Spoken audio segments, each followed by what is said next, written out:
Kerala cooperative employees union CITU Vypin area സമ്മേളനം CITU സംസ്ഥാന committee അംഗം MG അജി നിർവഹിച്ചു. This news brought to you by Kalpaga Weddings, North Parur. കേരളത്തിലെ സഹകരണ മേഖലയിൽ പണിയെടുക്കുന്ന ജീവനക്കാരുടെ അവകാശങ്ങൾ നേടിയെടുക്കുന്നതിനും അവ സംരക്ഷിക്കുന്നതിനും വേണ്ടി പോരാടുന്നതോടൊപ്പം സഹകരണ മേഖലയുടെ സംരക്ഷണത്തിനും വേണ്ടി പ്രവർത്തിക്കുന്ന കേരള കോഓപ്പറേറ്റീവ് എംപ്ലോയീസ് യൂണിയൻ രൂപീകരിച്ചിട്ട് 50 വർഷം പിന്നിട്ടു.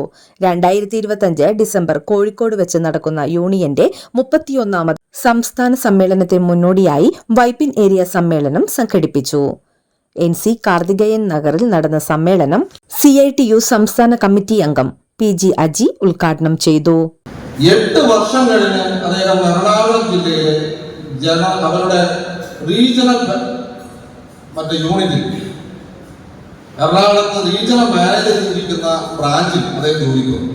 അസിസ്റ്റന്റ് മാനേജറായി അദ്ദേഹം അസിസ്റ്റന്റ് മാനേജറായി ജോലി ചെയ്യുമ്പോൾ അവിടെ ഇരിക്കുന്ന GM-ഉം ഡെപ്യൂട്ടി GM-ഉം കേരളത്തിൽ നിന്ന് പുറത്തുള്ള നോർത്ത് ഇന്ത്യയിലെ മാനേജേഴ്സാണ്. അവർക്ക് മാനേജറായാലും ചീഫ് മാനേജറായാലും CMD ആയാലും SC ST വിഭാഗത്തിൽപ്പെട്ടവർ എല്ലാ പണിയും ചെയ്യാൻ ബാധ്യസ്ഥരാണ്. ഈ DGM-ഉം GM-ഉം കൂടി ഈ ചെറുപ്പക്കാരനെ കൊണ്ട് ചെടി നനപ്പിക്കും. KCEU Vypin area president KD Biju അധ്യക്ഷത വഹിച്ചു.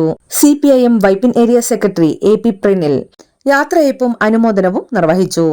CITU area secretary EC Sivadas, KCEU സംസ്ഥാന vice president TR Sunil, KCEU സംസ്ഥാന കമ്മിറ്റി അംഗം PP ആഷ, KCEU ജില്ലാ president R Aneesh, CPIM area committee അംഗം NS Suraj, CPIM Kulpally local secretary KS Dinaraj, KCEU ജില്ലാ joint secretary PP Jinson, KCEU ജില്ലാ joint secretary MS Rameshan, Kulpally bank president CK Anandakrishnan എന്നിവർ അഭിവാദ്യങ്ങൾ അർപ്പിച്ച് സംസാരിച്ചു.